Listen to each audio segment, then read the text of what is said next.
Hello there, this is Dr. Mintz. This is a very interesting case, a head CT without contrast. I'll give you a chance to look it over.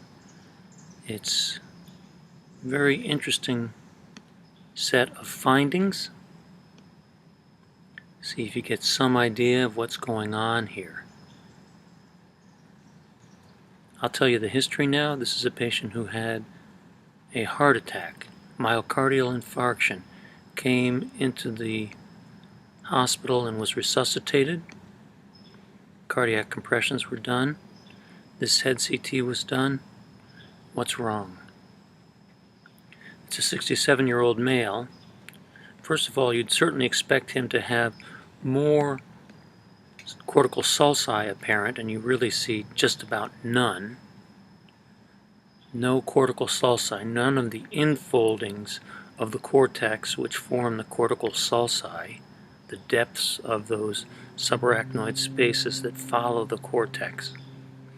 Maybe you see a little bit of a hint of cortical margin here, this dotted line right here, but it's hard to tell because there's a lot of noise here. Look at the ventricles. How do they look for a 67-year-old? They're very small. Teenagers don't have ventricles that small. Let's look down in the posterior fossa. The anatomy is very poorly visualized. Fourth ventricle itself appears very small. Can't really see any of the folia of the cerebellum. So what this is a global infarction of the brain.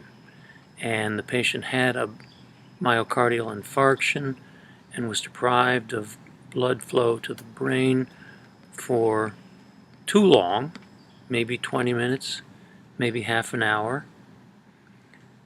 And by the time they got him resuscitated and then to the CT scanner, there had been so much cellular death in the brain and associated edema that the cortical sulci were all effaced from that edema.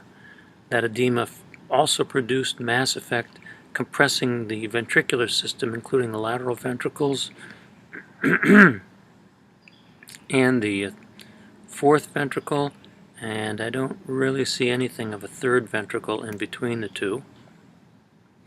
Gray-white matter differentiation is nearly completely lost. You can see some remnant, I believe, of cortical margin, but I think a lot of those little lines that we're seeing here and here are actually vessels. They're just remaining vessels that have high attenuation material in them, blood, which look white, brighter in terms of their density compared with the adjacent brain, which has been so deprived of oxygen and blood flow that it is ischemic and maybe globally infarcted.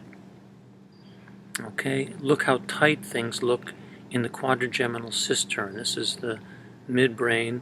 This is the cerebellar vermis poking its head up through the tentorial incisura. You don't see any of the landmarks of the midbrain, the colliculi, for example.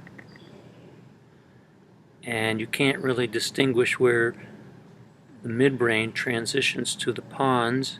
You don't have a prepontine cistern. You really hardly have any cisterns. So this is a very unusual case of advanced global infarction.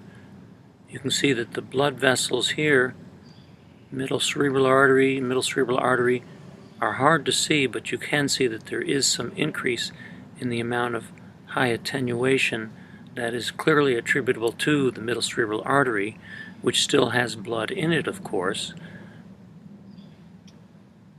And you have, as a result of the diffuse cerebral edema, you have effacement of the ventricular system and effacement of the cortical sulci.